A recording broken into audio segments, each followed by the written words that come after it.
This series will make you an investing legend. No risk, just your time. Are you ready? नमस्कार दोस्तों, स्वागत है आपका इस सीरीज़ में। इसको हम कहते हैं what I learned about investing from Darwin. Pulak Prasad की ये किताब है, what I learned about investing from Darwin. मेरे लिए तो ये सबसे इम्पॉर्टेंट बुक हो गई है अब तक कि इन्वेस्टिंग के बारे में, अमीर बनने के बारे में, अमीर रहने के बारे में। हालांकि इससे पहले हम लोगों ने साइकोलॉजी ऑफ मनी कवर की है, उससे बहुत सी चीज़ें समझ में आई हैं, लेकिन फ़िलासफ़िकल लेवल पे ये आपको इन्वेस्टिंग के लेवल पे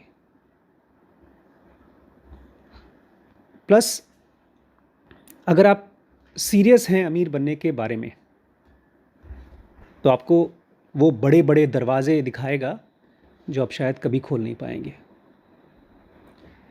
इन्वेस्टिंग की दुनिया में ऐसे बहुत बड़े बड़े दरवाज़े हैं जिसकी चाबियाँ बहुत मुश्किल पासवर्ड हैं, और उन पासवर्ड को पाने के लिए आपको उसके पहले के चीज़ों को समझना पड़ेगा। जैसे आज मैं जो चैप्टर पढ़ रहा था, मुझे लगा कि मेरी औकात से बिल्कुल बाहर है। करंट फिस्कल डेफिसिट, ये एक ऐसा वर्ड है जैसे मेडिकल की टर्म होती है। लिम्फोसार्कोमा, एक कैंसर को बोलते हैं लिम्फोसार्कोमा। डॉक्टर के लिए आसान है, लिम्फ सिस्टम होता है बॉडी में, लिम्फेटिक सिस्टम। सार्कोमा एक टाइप का कैंसर होता है, लेकिन एक नॉन मेडिकल के लिए बहुत मुश्किल है।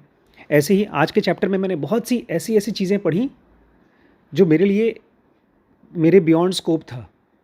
अगर मैं किसी बड़े कॉलेज से एमबीए वगैरह करता तो शायद ये मेरे रोज़ की लाइफ में आ जाती।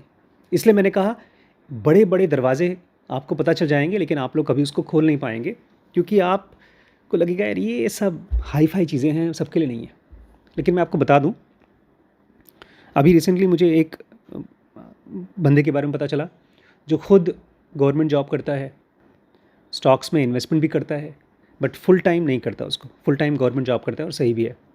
उसने अपनी वाइफ को कहा कि तुम फुल टाइम स्टॉक्स में काम करो। वो भी कुछ करना चाहती है भाई, पैसा कमाना चाहती है, बट वो बोलती मैं नहीं, मेरा इंटरेस्ट नहीं है। उसका इंटरेस्ट है कुकिंग में। तो उसका हस्बैंड बोलता है नहीं, कुकिंग से नाक कटती है और उतने पैसे भी नहीं आते हैं। बात सच है, बट वो बेचारी कभी भी स्टॉक मार्केट का काम सीख नहीं पाएगी। इसलिए नहीं क्योंकि सीख नहीं सकती, इसलिए क्योंकि मैंने कहा ना, बड़े बड़े दरवाजे हैं, बहुत बड़े बड़े दरवाजे। उसको आप धक्का मारेंगे वो हिलेगा भी नहीं, आपके हाथ टूट जाएंगे। लेकिन एक बार आपको समझ में आ गया कहाँ से वो पासवर्ड कैसे डाला जाता है, तो आपके लिए इतना आसान हो जाएगा जैसे यूट्यूब पे वीडियोस खोजना। आजकल की यंग जनरेशन बहुत तेज़ है इसमें। हम लोग बड़े बूढ़े लोग हैं, खोजते रहते हैं कहाँ से कौन सा वीडियो खोजें, लेकिन आप लोग निकाल लेते हैं। तो आज मैं कवर करना चाहता हूँ बफेट्स 2 रूल्स ऑफ इन्वेस्टिंग। मैंने पढ़ा था पहले, आपको ही बताया था, और ये बहुत फेमस है, लेकिन इसको अप्लाई करना कभी समझ में नहीं आता था कैसे अप्लाई करें। कभी समझ में नहीं आया। ऐसा लगता था जैसे कि ये ताना मार रहे हैं। पहला रूल है नेवर लूज़ मनी, पैसा मत खो। और दूसरा रूल क्या है? पहला रूल भूलो मत। ये तो लगता है मजाक कर रहे हैं, लेकिन एक बहुत इंपॉर्टेंट पासवर्ड है अमीर बनने का। लेकिन क्या आपके अंदर में हिम्मत है इस चैप्टर को मेरे साथ सीखने का? तो उसके लिए एक सवाल पूछूंगा, उसका जवाब ईमानदारी से दीजिएगा। कैसे पता चलता है कि कोई आदमी कुछ सीखना चाहता है? जैसे आप फिल्म सीखना चाहते हैं, आप बैंकिंग में जॉब करना चाहती हैं, आप भी कुछ ना कुछ सीखना ही चाहते हैं, अच्छा करियर चाहते हैं, सॉफ्टवेयर इंजीनियर बनना चाहते हैं, तो कैसे मालूम पड़ेगा? मैं ये एक सवाल को थोड़ा और अच्छे से फ्रेम करता हूँ। देखिए, वॉरेन बफेट की तरह तो हज़ारों लोग हैं, बहुत से लोग सक्सेसफुल भी हैं, लेकिन नेचर को कैसे मालूम पड़ेगा, भगवान को कैसे मालूम पड़ेगा कि आप ये चीज़ सीखना चाहते हैं? क्योंकि एक कॉन्सेप्ट है सक्सेस में लक का, किस्मत। जब कोई बहुत सक्सेसफुल हो जाता है तो हम यही कहते हैं भाई उसकी किस्मत अच्छी थी। इसका मतलब यह है कि नेचर ने उसको फेवर किया। हम लोग पढ़ भी सीरीज़ में पढ़ेंगे भी, नेचुरल सिलेक्शन बोलते हैं। जो स्पीसीज़ बाकियों से थोड़ा सा पावरफुल, थोड़ा सा इंटेलिजेंट हो जाती है, तो उसको नेचर अगले जन्म में उसके बच्चों को वो ट्रेट्स डाल देता है। उसको बोलते हैं process of natural selection, evolution में इनहेरिटेंस। सही बात है। तो कैसे मालूम पड़ता है, आपको कैसे मालूम पड़ेगा या नेचर को कैसे मालूम पड़ेगा कि आप कोई चीज़ सीखना चाहते हैं, आप अमीर बनना चाहते हैं? ये बहुत सीरियस मामला है आपके लिए। नेचर को कैसे मालूम पड़ेगा, या मुझे एज अ बाप कैसे मालूम पड़ेगा कि मेरे बच्चे इस चीज़ में बहुत सीरियस हैं? ये सवाल भी मैं इसलिए पूछ रहा हूँ बिकॉज ये नहीं कि मुझे जवाब चाहिए, मैं चाहता हूँ आप ये सवाल पूछें। बिकॉज आज सुबह से मैंने अपने आप से पूछना शुरू किया। आज मुझे 3-4 ऑप्शंस थे पढ़ने के बुक। एक तो मैं कोई वायरल टॉपिक के ऊपर वीडियो बनाने के लिए बुक पढ़ सकता था, लेकिन मैंने आज चूज़ किया कि नहीं, मुझे इन्वेस्टिंग में सीखना है। मुझे स्टॉक मार्केट में घुसने से पहले सीखना है। जैसे कोई तैरना सीखना चाहता है तो सीखना है, अब उसको डूबना नहीं है, सीखना है।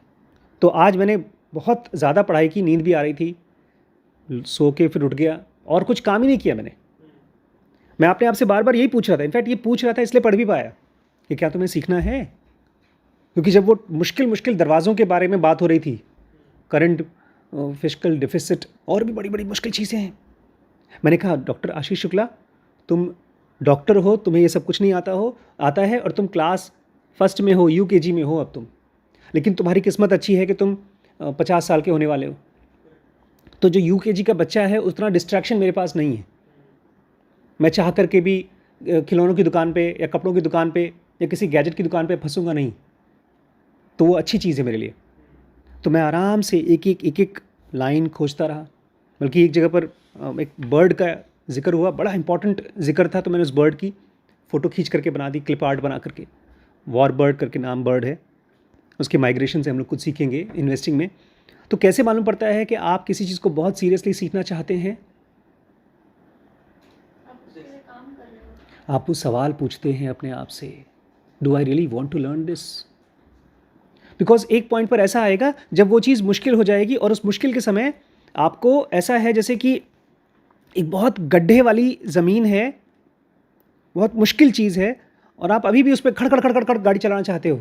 और अगर ऐसा है तो गाड़ी टूट जाए, लेकिन आप जल्दी पहुंचना चाहते हो। लेकिन अगर आप स्लो हो जाते हो, क्योंकि ऐसे टॉपिक्स पर जहां मुझे समझ में नहीं आ रहा था, मैं अपना उठता था, मुँह हाथ धोता था, अपनी पेन को और स्लो कर देता था, वहाँ पर क्वेश्चन मार्क डालता था, फिर उठाना, चैट जीपीटी की मदद लेना। कैसे मालूम पड़ता है कि आप किसी चीज़ को सीखने के लिए बहुत सीरियस हो? अब वो कोई भी चीज़ हो सकती है। स्टॉक मार्केट हो सकता है, सॉफ्टवेयर हो सकता है, फिल्म मेकिंग हो सकती है, कुछ भी हो सकता है। कैसे मालूम पड़ता है कि आप कोई चीज़ सीखने में बहुत सीरियस हो? When you ask this question कि do I really want to learn this? Because जब शुरुआत के डिफ़िकल्ट चीज़ें, शुरुआत की चीज़ें जो डिफ़िकल्ट हैं, उसको जब आप ओवरकम करेंगे, तब आप बाकियों से थोड़ा सा आगे बढ़ेंगे। तब आप पहली बार अपने आप को देखेंगे, यार मैं एक प्रोफेशनल की तरह सोच रहा हूँ। उसके पहले पता है माइंड बड़ा बड़ा पागल है, बहुत घमंडी है। अगर कोई हमको ज्ञान की बातें बताए और सही बातें भी बताए, तो हम बोलते हैं तुम अपने काम से काम रखो, मेरे पास अकल कम है क्या तुमसे? और सच पूछिए तो अकल कम है। हमने कोई छोटी सी चीज़, मैथमेटिक्स की चीज़ खोजी, ट्राई किया, नहीं आया, छोड़ दिया। अगर छोड़ दिया इसका मतलब आप नहीं सीखना चाहते हैं, और आप अपने आप से सवाल भी नहीं पूछ रहे हैं क्या मैं सीखना चाहता हूँ। हम बस छोड़ ही देते हैं। ठीक है, ये सवाल बार बार पूछिएगा, कम से कम मेरे साथ इस सीरीज़ में पूछिएगा। क्या सवाल? Do I really want to learn this? इस चैप्टर का नाम है how to be a bumble bee. Lesson बड़ा सिंपल है। बम्बल बी मतलब जो अपने आप को बचाने की कोशिश करती है, अब टाइप 1 एरर नहीं करने की कोशिश करती है, वैसा ही बनना है। ऐसा खाली बम्बल बी नहीं करता है, वो सारी प्रजातियां करती हैं जो सरवाइव करती हैं। ऐसे ही ढेर सारी कंपनीज़ हैं दुनिया में जो बम्बल बी की तरह हैं, जो खतरे, अपनी ख़त्म होने का खतरे से पहले काम करती हैं कि ख़त्म ना हो जाए। उसके बाद टाइप 2 एरर को डील करती हैं, ग्रोथ के क्वेश्चन को। थैंक गॉड कि मैं पिछले 7-8 सालों में अपनी मर्ज़ी से अपनी किताबें खरीदता हूँ, इसलिए मुझे कॉन्सेप्ट समझ में आ रहा है। जैसे मुझे किताबों के बारे में पता है कि ये किताब बड़ी इंपॉर्टेंट है, सारी किताबें इंपॉर्टेंट नहीं होती हैं, ऐसे ही स्टॉक्स में भी ऐसे ही होता है। लेकिन हर किताब का एक फेयर प्राइस है। एक बहुत अच्छी बुक थी कॉन्शियसनेस के ऊपर, जब मैं उसको ख़रीदने के लिए सोच रहा था तो उसकी कीमत थी 50,000 रुपये। वो फेयर प्राइस नहीं था। अब उसकी कीमत कम होकर के 5,000 रुपये हो गई है, वो भी फेयर प्राइस नहीं है। मैंने उसकी फ्री PDF डाउनलोड की थी, 2-4 पेजेस पढ़े थे। ऐसे ही एक बुक मैंने पढ़ी थी, ज़ैड की बुक। मैं उस समय यूक्रेन में था, वो बुक अवेलेबल नहीं थी कहीं पर ख़रीदने के लिए। मैंने डाउनलोड की, करीब 400 पेजेस की बुक थी। फिर मैंने उसको प्रिंट की, 10 रुपये पर पेज, तो 4,000 रुपये की पड़ी, but it was worth, fair price थी। ज़नुगा भी ऐसी किताब थी, इट वॉज़ वर्थ। तो हम लोग को पढ़ेंगे फेयर प्राइस पे एक अच्छी कंपनी को कैसे खरीदते हैं। वो सेकंड चैप्टर है, उस चैप्टर का नाम भी अलग है। उसका नाम है द साइबेरियन सोल्यूशन। नहीं, उसका नाम तो और आगे आएगा, फेयर प्राइस तो बाद में आएगा, और सेकंड टॉपिक ही है। तो इस चैप्टर का नाम है how to be a bumble bee. Bumble bee का भी हमने एग्जाम्पल पढ़ा नहीं है, पढ़ेंगे। लेकिन आज के वीडियो का नाम है बफेट्स 2 rules of investing. Warren Buffett के 2 rules of investing. Warren Buffett हो ना हो प्रोडिजी था। 11 साल की उम्र में उसने स्टॉक मार्केट में लगाना शुरू कर दिया था पैसा। लेकिन इससे ये मत सोचिएगा कि वॉरेन बफेट बचपन से ही जीनियस था। वॉरेन बफेट ने अपने आप से क्या कहा होगा, do you really want to understand learn this. और मैं आप लोगों को एक खुशखबरी दे दूं, वॉरेन बफेट की पूरी बायोग्राफी हमारे पास पड़ी है। उसका नाम पता है क्या है?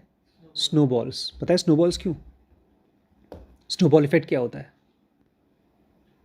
छोटा सा बर्फ़ का टुकड़ा जब पहाड़ी पे से गिरता है, गिरता है, गिरता है, गिरता है, गिरता है, गिरता है, गिरता है, खुद पहाड़ बन जाता है।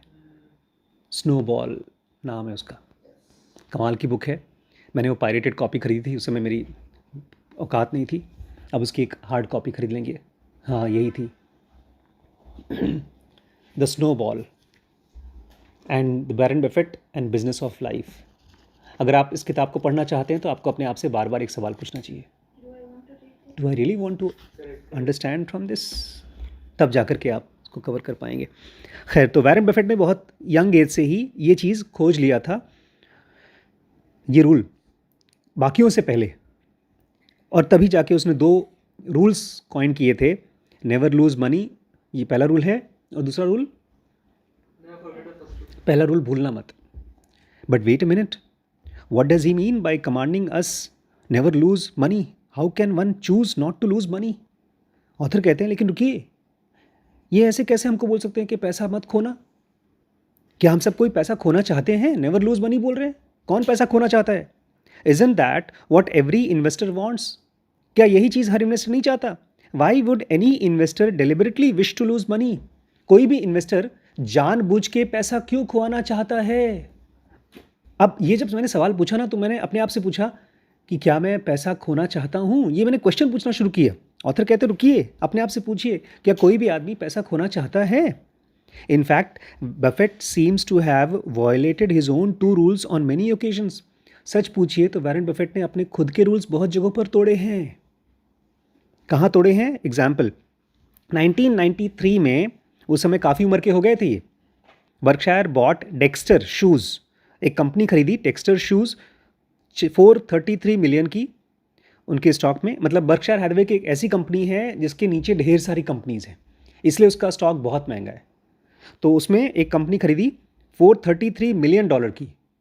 अच्छा, ही detailed in 2007 annual letter what I had assessed as durable competitive advantage vanished within few years।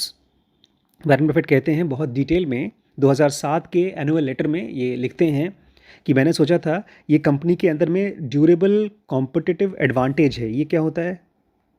Durable competitive advantage मतलब लंबे समय तक चलेगा ये। ड्यूरेबल मतलब जो चीज़ बहुत समय तक चलेगी। जैसे मेरा एक वो था जूता, मैंने ज़बरदस्ती ख़रीदा था वुडलैंड का, वो इतना दिन चला कि मुझे उसको फिर फेंकना पड़ा, ख़राब ही नहीं हो रहा था वो। क्यों? अभी भी रखा हुआ था। ये अब नहीं रखा है, अब तो किसी को दे दिया मैंने। आए थे, प्लम्बर उनको दिया था। हाँ, प्लम्बर को दे दिया मैंने। दिया क्यों जब चल रहा था? अब वो बड़ी मम्मी पहनने नहीं देती थी, मुझे बोलती पुराना हो गया। उसका लेदर बहुत मोटा था और मैं उसको कॉलेज के टाइम से पढ़ रहा था, पहन रहा था। कॉलेज के? हाँ, वहाँ जब मैं यूक्रेन गया था तो वहाँ पर ज़बरदस्ती उन्होंने उसको मुझे रिजेक्ट करा दिया, पता नहीं किसको दिलवा दिया उन्होंने, नहीं तो अभी मैं उसको ही पहनता। अब उसका मॉडल देखना, शायद फिर से आए तो फिर से पहनूंगा मैं इसको। ये अच्छा था वो जूता। तो वो ड्यूरेबल था, सिंपल जूता था। और पहली बार मैंने ऐसा जूता खरीदा जिसका जो लेसेस होता है वो भी लेदर का ही था। तो खैर, तो ड्यूरेबल कॉम्पिटिटिव एडवांटेज मतलब एक ऐसा एडवांटेज दुश्मनों से आपके पास ज़्यादा है, आपके कंपटीशन के पास वो नहीं है, आपके पास है। उन्होंने एक कंपनी खरीदी डेक्स्टर शूज़ 433 मिलियन की। 433 मिलियन को ऐसा सोचिए जैसे आपने कोई कलम पेन खरीदा है 433 रुपीज़ का, खरीदेंगे? और अगर वो सोने की पेन हो 433 रुपीज़ की,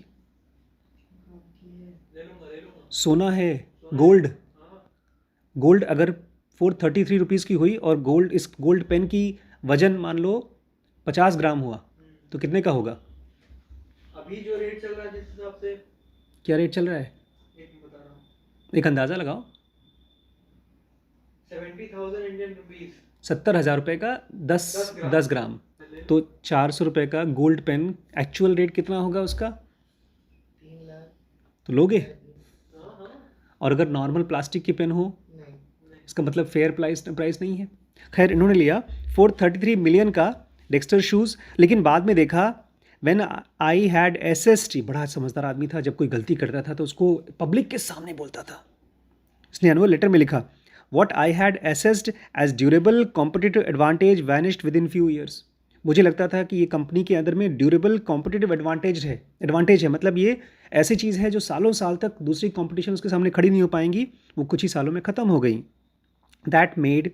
That move made the cost of Berkshire Hathaway not 400 million but rather 3.5 billion।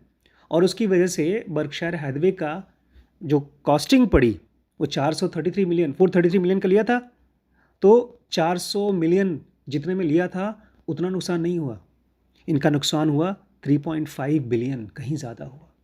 क्योंकि जब आपके पास कोई ख़राब, जैसे आपने मान लीजिए 100 रुपये किलो कोई सब्जी ली है और उस सब्जी में एक सब्जी सड़ी हुई निकले, पूरा सब्जी का पैकेट ख़राब, तो आप बोलेंगे यार ये तो बेकार हो गया। इसलिए बड़ी बड़ी कंपनीज़ का स्टॉक गिर जाता है, पूरी कंपनी का, अगर उसमें से एक पार्ट का भी रेट ख़राब निकले, क्वालिटी ख़राब हो।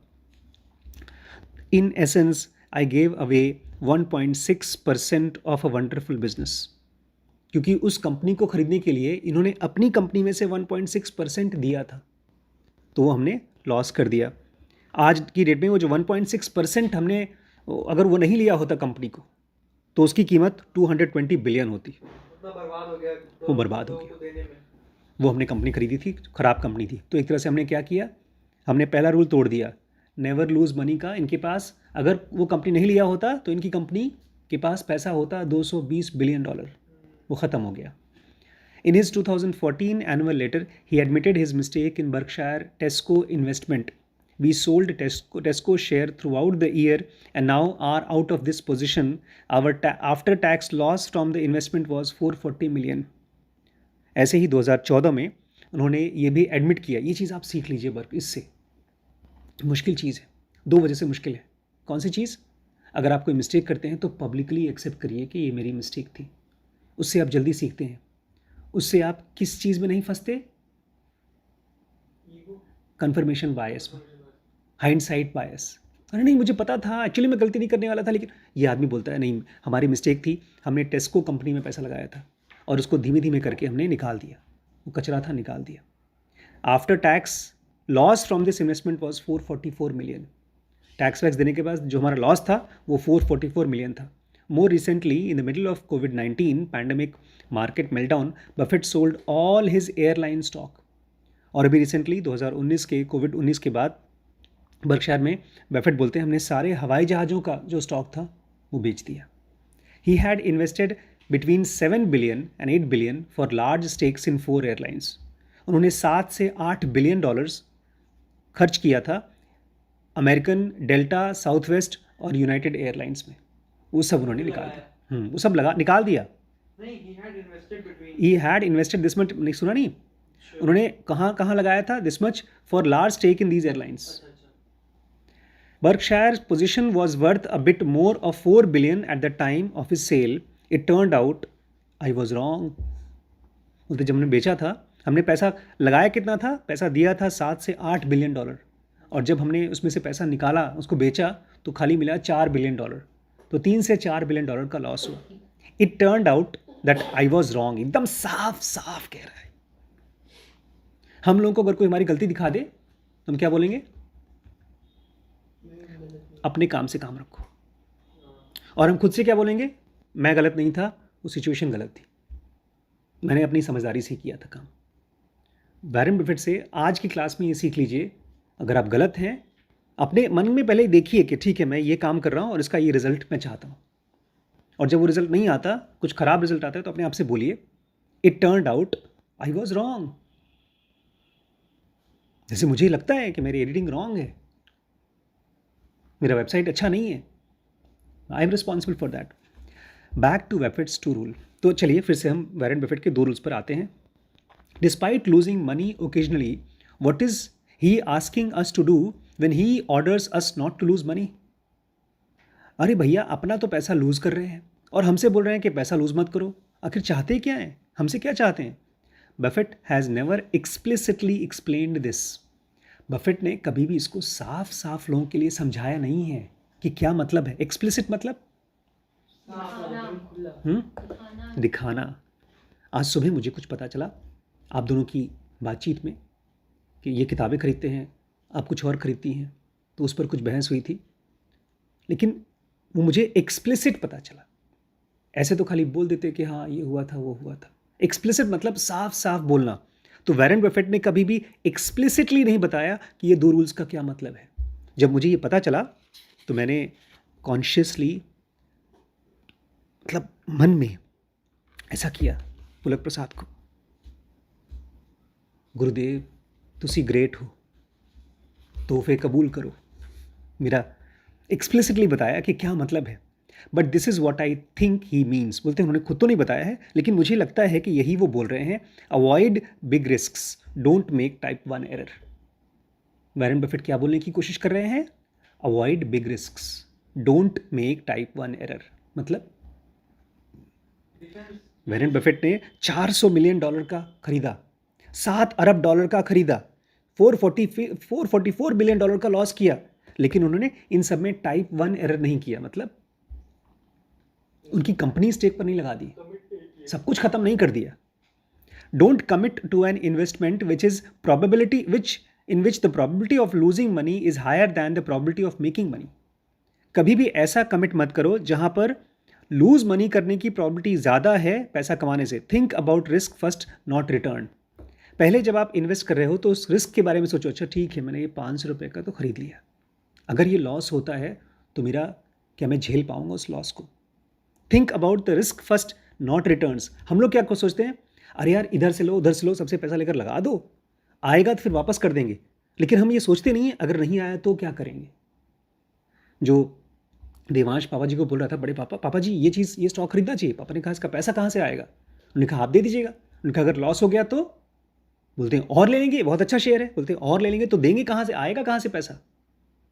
तो पापा एक्सपीरियंस्ड इन्वेस्टर की तरह कैसे सोच रहे हैं? Think about the risk first and not returns. Before we go any further, allow me a slight digression to get the definition of risk out of the way. बोलते हैं इससे पहले कि हम और आगे बात करें, मैं चाहता हूँ रिस्क का डेफिनेशन को थोड़ा सा और अच्छे से समझें, बल्कि ये अलग वर्ड यूज़ करें। Let the definition of risk out of the way. Risk का डेफिनेशन हम सब के लिए बड़ा कन्फ्यूजिंग है, उसको हम साफ साफ कर दें। The definition I use in this book is not the same as the one defined by corporate finance theorists. अगर आप चूज़ करते हैं, मान लो शिरीष चूज़ करता है कि मुझे नहीं होता है स्टॉक, मैं कंप्यूटर सॉफ्टवेयर में नहीं जा पा रहा है, कॉमर्स में जाता है, MBA करता है। गरिमा चूज़ करती हैं कि नहीं, मुझे 2-3 साल नौकरी करने के बाद में एक अच्छे इंस्टीट्यूशन से MBA करना है, तो आप कॉर्पोरेट फाइनेंस वर्ल्ड में घुसेंगे। वहाँ पर रिस्क के ऐसे अलग अलग डेफिनेशंस देते हैं कि आप कंफ्यूज हो जाएंगे। इसलिए कह रहे हैं हमारे यहाँ रिस्क का डेफिनेशन बहुत साफ है। Finance theory claims that risk is the chance that the actual investment returns will differ from the expected investment returns. मैंने कहा था ना ये बड़ा मुश्किल है। ये बुक पढ़ना ऐसा है जैसे डेजर्ट में बिना AC की गाड़ी चला रहे हैं। गड्ढे में गाड़ी चला रहे हैं। ये सेंटेंस बड़ा मुश्किल है यार। Definition I use is different. Risk का डेफिनेशन क्या है? फाइनेंस दुनिया में finance theory claims that risk is chance that actual investment return will different from expected investment return. मतलब थोड़ा सोच के बताइए भाई। Finance theory claims that risk is the chance that the actual investment return will differ from expected investment return. अब इसको ऐसे समझो, ये किताब मैंने ली 1000 रुपये की, और मैं इससे रिटर्न क्या चाहता हूँ? कम से कम इससे इतना नॉलेज मिले कि मैं 1000 रुपये कमा सकूँ।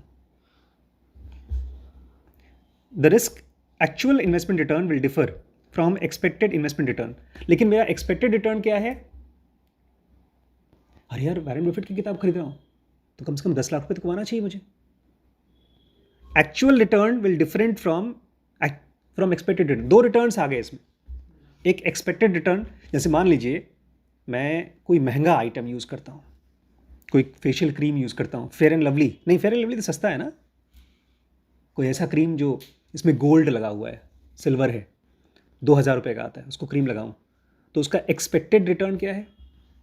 मेरी खाली गोल्ड की हो जाएगी। भाई कुछ तो ऐसा होगा कि भाई वॉरेन बफेट जैसे लोग या इलॉन मस्क जैसे लोग मेरे को अट्रैक्ट करेंगे, मतलब अट्रैक्ट हो जाएंगे मुझसे, ऐसा कुछ होगा। और एक्चुअल रिटर्न क्या होगा? वो डिफर करेगा। यही कह रहे हैं कि फाइनेंशियल वर्ल्ड में जब आप रिस्क को सोचोगे ना तो आप कंफ्यूज हो जाओगे। इसलिए मुझे लगता है कि देवांश और बब्बू कंफ्यूज्ड हैं। सोचते हैं लगा रहे हैं, ज़्यादा थोड़ी लगा रहे हैं, मिलेगा तो बहुत मिलेगा। Expected and actual claims that risk is a chance that actual investment return will differ. लोग मान के चलते हैं कि यार मैं लगा रहा हूँ, इसमें ज़्यादा भी मिल सकता है, कम भी मिल सकता है। यहाँ सुनिए, जब कोई आदमी बोलता है यार रिस्क तो लेना ही पड़ता है, हाँ, रिस्क का मतलब लॉस भी हो सकता है बॉस, कम भी आ सकता है। हम चाहते हैं ज़्यादा है लेकिन कम भी आ सकता है। Thus, if an asset is highly volatile, it will be classified as riskier than asset that is not volatile. अब दो तरह के एसेट होते हैं, एक volatile asset, highly volatile asset, और एक not as that as volatile. Volatile मतलब टेम्परेरी है, जो बहुत जल्दी उड़ जाता है। तो कोई एग्जांपल दीजिए जो हाईली वोलेटाइल और नॉन वोलेटाइल एसेट्स हो। कोई ऐसा एसेट जो बहुत ज़्यादा हाईली वोलेटाइल एसेट होता है जो स्मॉल कैप कंपनीज होती हैं, मतलब जो नई नई कंपनी आई हैं। जैसे आप एसेट ही पूछ रहे हैं ना। हाईली वोलेटाइल एसेट होता है स्टॉक मार्केट, वो हाईली वोलेटाइल है, डेली ऊपर नीचे। ठीक और ठीक। लेस वोलेटाइल एसेट होता है जमीन होती है और सोना होता है। ये सब राइट। तो दो तरह के एसेट हो गए, एक हाईली वोलेटाइल जहाँ पर आपको लगता है कि बहुत जल्दी पैसा आएगा लेकिन वो जल्दी लॉस भी हो सकता है, और एक लो वोलेटाइल मतलब जिसमें लॉस के चांसेस कम है। फाइनेंस थ्योरी के हिसाब से जो हाईली वोलेटाइल है वो ज़्यादा रिस्कियर है। If you think about for a moment, you will conclude that this is nonsensical. For any investor, risk should simply be probability of incurring a capital loss. अब देखिए, अगर देवांश पैसा लगाते हैं स्टॉक मार्केट में तो वो जा रहे हैं उसमें फ्यूचर एंड ऑप्शंस में, वो वोलेटाइल है या नॉन वोलेटाइल है? वोलेटाइल है। Very good. लेकिन वो बोलेंगे कोई दिक्कत नहीं, रिस्क तो लेना पड़ता है। ये ऐसा है कि कोई प्रोडक्ट है जो बहुत जल्दी ऊपर जाता है, बहुत जल्दी नीचे आता है, उसको बोलते हैं वोलेटाइल। स्टॉक है, शेयर्स। फ्यूचर एंड ऑप्शंस मतलब कोई ऐसी चीज़ है जिसमें आप कल के स्टॉक को आज बेच रहे हैं। मैं आज तक नहीं समझ पाया इसको। ये आप ये कहते हैं कि कल ये स्टॉक 500 रुपये का होगा, आज 400 का है, तो मैं उस 500 रुपये के रेट को आज ही बेच रहा हूँ या आज ही खरीद रहा हूँ। एक नया हमने पढ़ा था ना इसमें, नोबडी इज़ क्रेजी, कि पैसे की दुनिया में नई नई चीज़ें क्रिएट हो रही हैं। फ्यूचर एंड ऑप्शन एक नई चीज़ ही है, एकदम नई चीज़।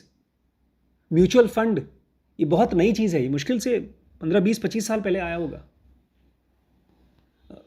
लाइफ इंश्योरेंस, पता है आप लोगों के अकाउंट में से 2-2 हज़ार रुपये गायब हो गए। 2,000 रुपये अकाउंट में थे, गायब हो गए। क्यों? क्योंकि जब आप ज्वाइन कर रहे थे ना उस समय हमने 1,000 रुपये का आपको इंश्योरेंस भेज दिया था, हमने कभी पूछा ही नहीं। तो इंश्योरेंस एक फाइनेंशियल चीज़ है जो एकदम नई चीज़ है। कह रहे हैं भैया अगर आप इन्वेस्टर हैं तो आपके लिए खाली एक ही चीज़ रिस्क होना चाहिए कि मैंने ये पैसा लगाया है, वो लॉस हो गया तो मेरे लिए रिस्क है. If you think for the moment you will conclude that this is non sensical. आप भाई ये क्या होता है कि ये हमने पैसा लगाया, ये बुक खरीदी, इसके बदले में 1,000 रुपये भी आ सकते हैं, 200 रुपये आ सकते हैं और 2 लाख रुपये भी आ सकते हैं. अगर मेरा लॉस हो रहा है, इस किताब को मैंने खरीदा तो मेरा लॉस कितना हो रहा है, कितने का लिया? 500. अगर 1,000 रुपये का लिया है तो कितने का लॉस हुआ? 1,000 रुपये का. ये क्या है, नहीं 200 का भी फ़ायदा हो सकता है इसमें, 2,000 का भी हो सकता है, 2 लाख का भी हो सकता है. ये बेवकूफ़ी है, इसलिए कह रहे हैं रिस्क को पहले से क्लियर डिफाइन करो. रिस्क मतलब जो आपने दिया वो रिस्क. इसलिए मैंने अपना उधार देने का क्या बनाया रूल, इतना दे सको जितना चला जाएगा तो फिर दुख नहीं होगा. वो मेरा क्लियर डेफिनेशन ऑफ रिस्क है कि मैं इतना रिस्क ले सकता हूँ. आपको मैं 500 दे सकता हूँ, बात ख़त्म. मैंने आप तीनों को, दोनों को दिया था 1-1 लाख रुपए अकाउंट में, बस उसके बाद दोबारा आपका भी नहीं दूंगा. उतना मैं झेल सकता था और नहीं झेलूंगा मैं. एक ने उसको बढ़ा लिया, एक ने उसको घटा लिया, जो भी है आपने किया नहीं किया. रिस्क का डेफिनेशन 2 टाइप का होता है, हाईली वोलेटाइल, लेस वोलेटाइल, ये सब बकवास नहीं. रिस्क का डेफिनेशन ये बोलते हैं, हमारी पूरी किताब में केवल एक डेफिनेशन है और वो क्या है, probability of incurring capital loss. कि आपने जो कैपिटल लगाया, कैपिटल मतलब पूंजी, आपने इतना पैसा किसी बिजनेस में लगाया, अगर वो लॉस हुआ तो वो रिस्क है. Following example will make it clear. बोलते हैं कि एग्जाम्पल से मैं आपको समझाता हूँ. Let's say I am evaluating an investment in a high quality grocery retailer. मान लीजिए हम एक बहुत अच्छी ग्रोसरी रिटेलर के यहाँ पैसा लगाते हैं. कोई एग्जाम्पल है high quality grocery retailer? IKEA. IKEA grocery नहीं बेचता. Smart point. स्मार्ट पॉइंट, हाँ Smart Point है. स्मार्ट पॉइंट है, एक बहुत अच्छी कंपनी है, इसको अमेजोन ने खरीदा था. अरे वॉलमार्ट भी है, होल फूड्स. होल फूड्स पता नहीं कितने का अमेजोन ने खरीदा था. तो मान लीजिए हमने एक हाई क्वालिटी ग्रोसरी रिटेलर के ऊपर पैसा लगाया. That's a Smart Point. चलिए स्मार्ट पॉइंट रिलायंस का. The retailer has been performing quite well. Retailer बहुत अच्छा परफॉर्म कर रहा है थैंक्स टू अनुज भैया जैसे लोग जो जाते हैं और महंगा सामान लेकर आ जाते हैं. मतलब ठीक है, फेयर प्राइस सोचते नहीं है. द रिटेलर परफॉर्मिंग अच्छा, resulting in steadily increase stock price. और जब आपकी कोई दुकान, कोई बिजनेस अच्छे से चल रहा है, अच्छे से चल रहा है, अच्छे से चल रहा है, तो उससे क्या होता है, steadily increasing stock price over the years. मतलब स्टॉक मार्केट में उस कंपनी का रेट बढ़ते जा रहा है. Let's say market price was $90 इन 2020. मान लीजिए उस कंपनी का 2020 में $90 प्राइस था. आफ्टर कोविड-19 crisis the stock market became highly volatile and the market price of the business drop to 30. Covid में तो ऑलमोस्ट सारी दुकानें बंद हो गई थी, तो बड़े बड़े बिजनेस वहाँ से सामान नहीं खरीदे जा रहे थे, दुकानें बंद हो गई थी. तो उस कंपनी का स्टॉक $90 से घट करके कितना हो गया, $30. $30. 60 रुपये घट गया. लेट्स अज्यूम दैट यू, हाँ $60 घट गया. Let's assume that you have done your work and have concluded that grocery retailer may benefit from the crisis since consumer will stock up their pantries. अब आप बड़े समझदार आदमी, आपको लगता है यार कोविड आ गया. कोविड मैंने भी किया था. जब कोविड के बारे में खूब ज़ोर से ये हल्ला हुआ कि सामान खत्म हो जाएगा तो मैं कम से कम 30-40 हज़ार रुपये का ग्रॉसरी बना कर पैकेट ला के घर पर रख दिया था. तो हो सकता है आपको समझ में आया कि ये दुकान में फ़ायदा होगा हम लोगों को, तो हम ढेर सारा सामान खरीद लें ताकि लोग उसको खरीदें तो हमें प्रॉफिट हो. Which would be riskier investment? Investing in the business at that investment at $90 or $30? अब ये बताइए $90 में इस कंपनी में पैसा लगाना चाहिए कि $30 में? क्यों? कि $30 में आप फिर ज़्यादा यूनिट्स खरीद पाएंगे. गरिमा बताएगी, मुझे समझाएगी. नहीं समझ में आया? मैं समझाता हूँ. एक अच्छी कंपनी है, या चलो हम बात करते हैं मेकअप के सामान की, कॉस्मेटिक्स के सामान की. आप अब तक कॉस्मेटिक का सामान खरीदती थी, अब आप कॉस्मेटिक की सामान की कंपनी का शेयर खरीदती हैं. एक बहुत अच्छी कंपनी है जिसका शेयर $90 का मिलता है. बहुत अच्छी कंपनी, कोई कंपनी बताइए इसमें $90 का शेयर मिलता हो, बहुत अच्छी ब्रांड जो आप खरीदती हो. अरे दीदी को बताने दो, मामा तो बेकार कंपनी, उससे अच्छी कंपनी तो होगी ना. Victoria secret. अब विक्टोरिया सीक्रेट के आप सामान खरीदती हैं. अब आया कोविड में दुकानें बंद हो गई. तो एक आदमी बोलता है दुकानें तो बंद हो जाएंगी, हो सकता है 2 महीने, 4 महीने, 6 महीने तो नुकसान होगा. लेकिन वो समझदार कंपनी है, अच्छी कंपनी है, तो मार्केट में ढेर सारा सामान लाकर स्टॉक कर लेती हैं ताकि लोग बंद होने से पहले ये सामान लेके जाएं, या बंद हो गया, अब दुकान खुलने वाली है तो उससे पहले ढेर सारा सामान लाकर रख देती है। स्टॉक मार्केट में रेट गिर गया है, $30 हो गया, पहले 90 था, अब 30 हो गया। अब आप उसकी खरीदार हैं, इन्वेस्टर हैं, तो किस रेट पे आप उस कंपनी के स्टॉक खरीदेंगी, 90 पे कि 30 पे? 30 पे क्यों? कम पे मिल रहा है। सस्ता मिल रहा है। क्या मिल रहा है? एक अच्छी कंपनी का शेयर मिल रहा है। समझदार आदमी यही कहेगा, लेकिन सुनिए होता क्या है। If your intuition says 90, you are right. ऐसे क्यों? This is because the risk of losing money is greater at 90 than 50. But believe it or not, academics of finance would argue exactly the opposite. No, I am not kidding. They would conclude that post-COVID-19 crisis business is riskier because volatility of the stock price has increased. जब आप कोई company की stock खरीदते हैं, आप ये छोड़ दो, मैंने अब कौन सी कंपनी बताई आपने? Victoria secret. उस कंपनी को छोड़ दो, आप जानते भी नहीं उसको। ये तो मैंने आपको जानबूझ के एक अच्छी कंपनी बताया। अब आप केवल मार्केट में जाते हैं स्टॉक खरीदने के लिए, एक स्टॉक खरीदते हैं 90 रुपीज़ पे, अब वो घटकर हो गया 30, तो कौन सा स्टॉक रिस्कियर है, 90 वाला कि 30 वाला? 30 वाला। क्यों? कम हो गया और कि कम गिर गया यार, यही लोग मानते हैं। 30 वाला कम रिस्की है। तो और कम हो जाएगा क्या? फिर से सुनिए, if your intuition says 90, you are right because the risk of losing money is greater at 90 than 30. अगर आप $90 का कोई सामान खरीदते हो तो उसमें ज़्यादा लॉस होगा ना, 30 पे कम लॉस होगा। तो रिस्क कहाँ ज़्यादा है, महंगे में खरीदने में, सस्ते में ज़्यादा? महंगे पे ज़्यादा होगा फिर तो। वही तो कह रहे हैं, if your intuition says 90, you are right. अगर आप किसी भी कंपनी का, अच्छी कंपनी छोड़ दो, भूल जाओ, किसी भी कंपनी का $90 का सामान खरीदते हो तो रिस्क ज़्यादा है, वही चीज़ सस्ते में खरीदते हो तो रिस्क कम है, यही बोल रहे हैं। बट बिलीव इट और not, academics argue exactly the opposite. No, I'm not kidding. They would conclude that COVID-19 crisis because business is riskier because volatility of the stock price is increased. इसमें दो चीज़ें समझने वाली हैं, ध्यान से सुनो। दो टाइप के लोग हैं, एक तो हम लोग और आप लोग। चूँकि हम किसी चीज़ को नहीं जानते तो हमारा अंडरस्टैंडिंग हमेशा होता है इंट्यूटिव।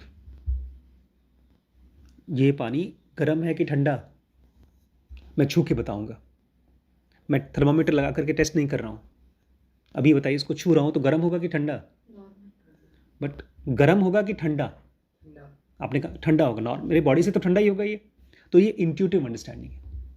अभी बताइए, कोई चीज़ $90 पे लेते हैं वो ज़्यादा खतरनाक है कि $30 पे लेते हैं वो खतरनाक है? $90। ये आपका इंट्यूटिव अंडरस्टैंडिंग है। अब कोविड के बाद मार्केट गिर गया, $90 की चीज़ कितने की हो गई? 30 की। आपके हिसाब से अब लॉस कितना होगा अगर आप खरीदते हैं तो? 30 रुपये का। लेकिन जो लोग एकेडमिशियंस हैं, जो ज़्यादा पढ़े लिखे लोग हैं, बोलेंगे ये स्टॉक मत खरीदो यार, ये बहुत वोलेटाइल है, फट से गिर गया नीचे, इसलिए रिस्की है, हम नहीं लेंगे। वहीं पर बोलेंगे देखो कोविड आया था, ये 90 का चीज़ खाली 80 हुआ है, खाली 10 गिरा है, ये वोलेटाइल नहीं है, इसको लो। क्योंकि वो भी तो volatile है। लेकिन कम वोलेटाइल है ना। अब तक report अगर पानी ले लो, पानी धूप में रखो और पेट्रोल धूप में रखो, कौन ज़्यादा वोलेटाइल है? एग्जैक्टली जो चीज़ ज़्यादा गिरी वो ज़्यादा वोलेटाइल है।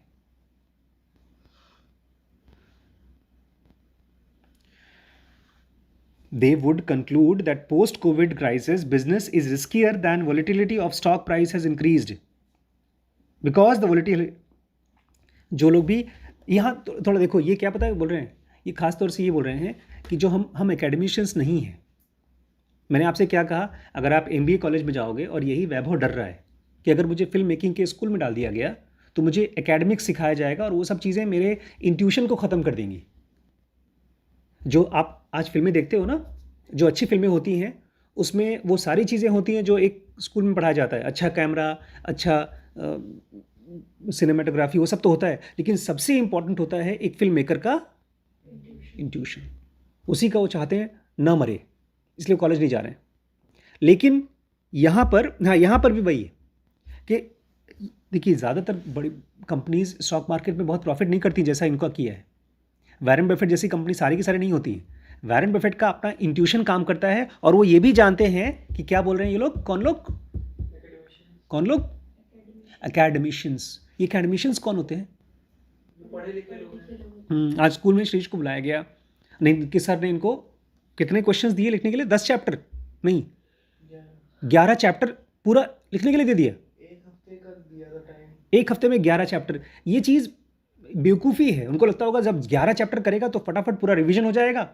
लेकिन इंट्यूटिवली देखो, अगर आप एक चैप्टर को अच्छे से पढ़ते हो तो आप उसको अच्छे से याद रख सकते हो। 11 को करोगे तो किसी को भी ध्यान से नहीं पढ़ पाओगे। तो ये डिफरेंस होता है एकेडमिशियंस में और इंट्यूशंस में। तो यही कह रहे हैं यहाँ पर, रिस्क को डिफाइन करना चाहते हैं। देखिए जो एकेडमिशियंस के लिए रिस्क है वो बोलते नहीं ये ज़्यादा वोलेटाइल है, ये कम वोलेटाइल है। वो कंफ्यूज हो जाते हैं और इसलिए वो उनके डिसीजन कंफ्यूज्ड होते हैं। वैरेन बफेट बोलता है भैया मुझे रिस्क को एकदम क्लियर रखना है, मैं कितना पैसा लगाऊंगा, कितना लॉस होगा। वो पढ़ने लिखने के बावजूद, ये सबसे बड़ी क्वालिटी है वैभव। अगर आप फिल्म दुनिया में चले जाओ, किसी भी ब्रांच में चले जाओ, आप खूब उसको पढ़ो, but at the end of the day क्या करो,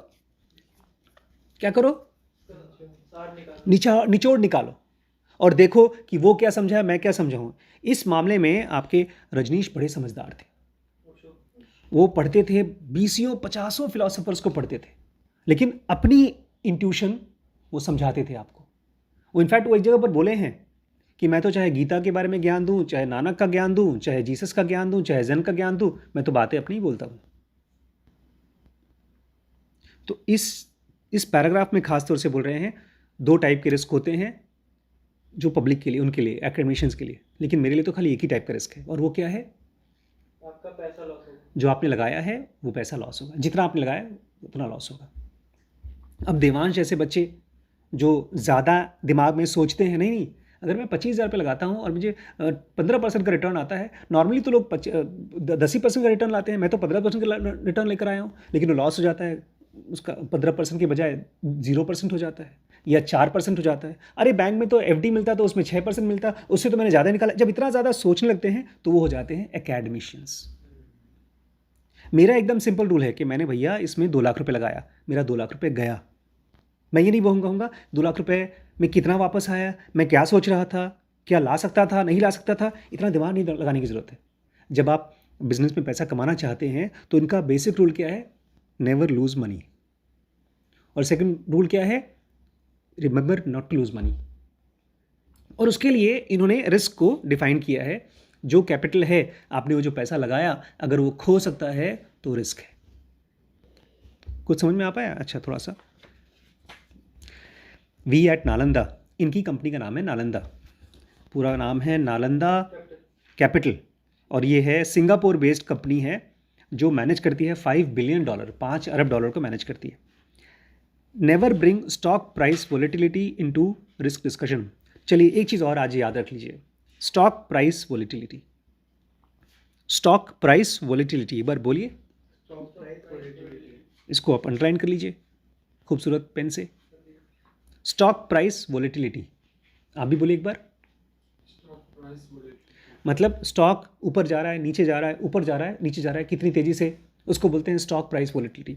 बोलते हैं हम ये चीज़ यहाँ देखते ही नहीं, कभी नहीं देखते, वो डिस्कशन में लाते ही नहीं, कभी बात ही नहीं करते। We never bring stock price volatility, जबकि बाकी पूरी इंडस्ट्री में ढेर सारे लोग देखते रहते हैं ये आज कहाँ गया, कल कहाँ गया, नीचे गया, ऊपर गया, बट ये लोग देखते नहीं है। We define risk as probability of capital loss. हमारे लिए रिस्क मतलब हमारा जो कैपिटल है उसको लॉस होने का क्या प्रोबेबिलिटी है, क्या वो ख़त्म होने वाला है या नहीं होने वाला है। थोड़ा समझिए इसको। बारिश में बहुत ज़ोरों से बारिश हो रही है, आंधी और तूफान आ रहा है, इतनी ज़ोर से बारिश हो रही है कि आप गाड़ी चला रहे हैं और आपका वाइपर चल रहा है लेकिन फिर भी दिख नहीं रहा है कुछ, तो आपके कार एक्सीडेंट होने का क्या चांसेस है? बहुत ज़्यादा है। 90% चांस है। हाँ, तो ये है प्रोबेबिलिटी ऑफ कैपिटल लॉस। आप ये नहीं बोलेंगे कि नहीं मेरी गाड़ी बहुत अच्छी है और क्या पता बारिश कम हो जाए, मैं गाड़ी जो चलाऊं शायद बारिश कम हो जाए। इसको डिफ्रेंशिएट करिए, क्योंकि अगर आप इस चीज़ पर फोकस करते हैं नहीं वो जो स्टॉक है ना वो बहुत वोलेटाइल है, वो कम वोलेटाइल है, तो आप अपने कैपिटल को तो देख ही नहीं रहे। भाई मेरे पास जो पहले से कैपिटल है उसको मैं खोऊंगा, क्या मैं उसको खोने को तैयार हूँ? इसको ऐसे भी समझिए जैसे कि आज मैंने और बड़ी मम्मी ने डिसाइड किया कि हमको एक बच्चा चाहिए बस, क्योंकि हम दूसरा बच्चे को लाते हैं तो हमारा पूरा टाइम उसको देना पड़ेगा। तो हमने एक पूरा ह्यूमन बीइंग को दुनिया में लाने से इनकार कर दिया, क्योंकि हम अपने टाइम को बहुत वैल्यू करते हैं।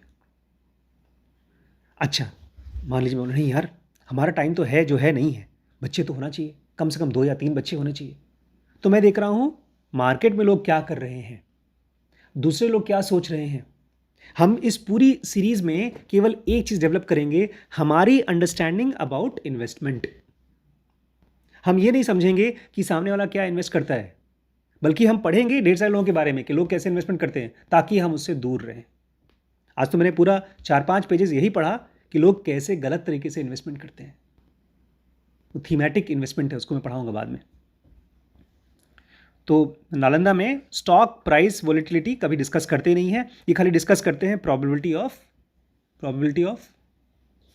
Stock volatility, capital loss. समझ में आ गया? कैपिटल लॉस क्या है? आपकी पूंजी का loss. The higher the probability of loss the higher the risk. जितना ज़्यादा आपकी लॉस का प्रोबेबिलिटी है उतना ही ज़्यादा आप रिस्क में हैं। If my investment in company A is likely to lose more money over my investment in company B, I will deem company A to be riskier than company B, irrespective of past or future volatility of stock price. अच्छा, इससे आपको और अच्छे से समझ में आ जाएगा। 2 company है, कंपनी A और कंपनी B, ठीक है। एक कंपनी का गड़गड़ ऊपर नीचे जाता है स्टॉक, तो मतलब वो क्या हो गया, स्टॉक बहुत ज़्यादा वॉलेटाइल। और एक कंपनी है जो धीमे धीमे चलता है, तो कम वॉलेटाइल है। कह रहे हैं if my investment in company A is likely to lose more money over company B, I will deem A to be riskier. 2 company में से जिसके पास मेरा ज़्यादा पैसा लॉस होगा वो ज़्यादा रिस्की है। क्योंकि हमारी जब किसी स्टॉक को हम स्टडी करते हैं, पापा लोग देखते रहते थे टीवी में बैठकर दिन भर स्टॉक का रेट देखते थे, कल क्या रेट था, आज क्या रेट है, परसों क्या रेट है, ये रेट देख रहे हैं। और रेट से इनको मतलब नहीं है, अगर मेरा पैसा यहाँ पर ज़्यादा लॉस हो सकता है तो मेरे लिए ये कंपनी रिस्कियर है, क्योंकि मेरा ज़्यादा पैसा है वहाँ पे। हाँ। अब लोग क्या करते हैं, यार ये कंपनी ना कल बहुत नीचे गई थी लेकिन अच्छी कंपनी है, ये बहुत जल्दी ऊपर जाएगी, तो इसमें पैसा लगा दो। पैसा लोग लगाते हैं इस चीज़ पर कि कितना नीचे कितना ऊपर गई, ये बोलते हैं कि, बल्कि इसमें आप पढ़ेंगे भी, इनका पहला रूल क्या है, पुलक प्रसाद का सबसे पहला रूल, हाँ लेकिन थर्ड रूल क्या है? हाँ, मतलब जब आप किसी कंपनी में पैसा लगा दो तो बहुत साल के लिए लगाओ, बहुत साल के लिए। वॉरेन बफेट भी ये कहते हैं। अब मैंने किसी कंपनी में 20 करोड़ रुपए लगा दिया, अब उसका स्टॉक बहुत स्टेडी है, लेकिन मेरा लॉस अगर होगा तो 20 करोड़ का होगा। आप समझ पा रहे हैं? हमारे लिए, इनके लिए रिस्क मतलब मेरा कितना पैसा लग रहा है वो रिस्क है, ना कि कोई कंपनी कितना ऊपर नीचे जा रही है। If my investment in company A is likely to lose more money over my investment B, I will deem A to be riskier than B, irrespective of the past or future volatility of the stock price. मुझे इससे कोई फर्क नहीं पड़ता कि वो पहले या फ्यूचर में कितनी वोलेटाइल है, वो ऐसे से चल रही है कि ऐसे से बोलेंगे भैया नहीं अरे ये कंपनी अच्छी थी, आपको देखा था पिछले 1 साल में ये कंपनी ने प्रॉफिट ही प्रॉफिट दिया था, आज गिर गई है, बस ये पास्ट में अच्छी थी, बहुत वोलेटाइल नहीं थी, अब वोलेटाइल है, बोले इससे हमको कोई मतलब नहीं। लेकिन यहाँ पर बेसिकली फोकस इस चीज़ पे किया जा रहा है कि आप स्टॉक मार्केट में उस स्टॉक का रेट देख करके, उसके उतार चढ़ाव को देख करके रिस्क मत डिसाइड करिए। आप रिस्क डिसाइड करिए अपने पैसे को देख करके, मैंने इतना पैसा लगाया है। जैसे मेरे लिए सच पूछिए तो मैंने म्यूचुअल फंड में पैसा लगाया है SBI में, कितना 10 लाख, तो मेरा रिस्क कितना हुआ 10 लाख, ये इसी के हिसाब से। इसलिए मैं SIP करने से डरता हूँ, कन्फ्यूज होता हूँ कि मैं कितना देखूंगा, आज 10,000 दिया, फिर एक SIP जानते हैं क्या होता है? SIP मतलब हर महीने आपके अकाउंट में से ऑटोमेटिक पैसे कटते जाएंगे, ऑटोमेटिक कट जाएगा, आपको डालना भी नहीं पड़ेगा। अब मेरे 15,000 रुपये हर महीने जाएंगे, अब उस 15,000 में किसी महीने मुझे 10 शेयर मिलेंगे, किसी महीने 20, किसी महीने 1, किसी महीने 4। और इसको इसलिए ऐसा होता है क्योंकि बोलते हैं जब मार्केट गिरेगा तो आपको ज़्यादा शेयर मिल पाएंगे, फिर जब मार्केट उठेगा तो ज़्यादा शेयर मिल पाएंगे। मार्केट उठेगा तो कम। हाँ, जब मार्केट उठेगा तो कम मिलेगा। अब उसमें मैं कन्फ्यूज़ हो जाता हूँ। अभी मुझे पता है कि SBI में मेरे 10 लाख रुपए लगे हैं, ये एकदम क्लियर है मेरे लिए। तो मेरा रिस्क कितना है? 10 लाख नालंदा के हिसाब से। इसलिए मैं शायद किताब ही पढ़ पा रहा हूँ, कोई कंफ्यूजिंग वाली चीज़ नहीं है। अच्छा, आज की क्लास में मैंने कुल मिलाकर के क्या समझा, मतलब वॉरेन बफेट क्या बताना चाहते हैं? जब गलत हो तो उसको एक्सेप्ट करो पब्लिकली। जो वेरी गुड, गलत है तो एक्सेप्ट करो पब्लिकली। और कुछ? रिस्क की एक सिंपल डेफिनेशन है कि आपने जितना पैसा लगाया है वही आपका risk. Very good, very good, यही है। ना कि ये रिस्की कंपनी थी, ये कम रिस्की कंपनी थी, मैं यहाँ खोने वाला नहीं था, गलती से कंपनी खराब निकल गई, पहले अच्छी थी अब खराब। ये सब कन्फ्यूजन में नहीं जाना। अब लास्ट में ये कह रहे हैं, बफेट की ये जो बात है वो कहती है मिनिमाइजिंग रिस्क, अपना रिस्क कम से कम करो। इस चीज़ को, एक चीज़ को फॉलो करते करते वॉरेन बफेट की कंपनी पूरे इन्वेस्टमेंट वर्ल्ड की एनवी हो गई है, सब जलते हैं उससे। इतनी अच्छी कंपनी हो गई केवल एक चीज़ को फॉलो करते। क्या करते करते? जो पैसा मेरे पास आया है उसको पकड़ के रखो, उसको खो मत। फिर भी वो लूज़ करते हैं, उसको हम आगे पढ़ेंगे कि कैसे ये कमा पाते हैं जब इतना रिस्क मिनिमाइज करते हैं। हमने ये भी पढ़ा कि कैसे चीता और बाकी जो जानवर हैं वो टाइप 1 एरर से बच करके आज इतने सालों तक सर्वाइव कर गए हैं। तो अगर उनके लिए काम कर गया तो हमारे लिए काम करेगा कि नहीं करेगा? इसलिए कल हमको ये समझना पड़ेगा कि वॉरेन बफेट जैसे लोग ग्रेट इन्वेस्टर्स नहीं होते, वो क्या होते हैं? ग्रेट होल्डर्स, नहीं, creator. Great ejector. Great ejector. वो होते हैं ग्रेट रिजेक्टर। मेरा इस पूरे लखीमपुर में एक भी दोस्त नहीं है, बिकॉज मैं दोस्त उसको बनाऊंगा जिसके ऊपर मुझे 100% भरोसा हो। मैं किसी को भी अपना शिष्य नहीं बोलता हूं, मैं इसको बोलता हूं। क्यों? क्योंकि मैं ग्रेट रिजेक्टर हूं। रिजेक्टर मतलब नहीं चाहिए, नहीं चाहिए, नहीं चाहिए, नहीं चाहिए, नहीं चाहिए, नहीं चाहिए, नहीं चाहिए। मुझे बड़ी खुशी है यार, मुझे पता है मुश्किल है, बट मैं एक ही सवाल अपने आप से बार बार पूछ रहा हूं, do I want to really understand and study this, do I want to learn this? रट्टा नहीं, अंडरस्टैंड।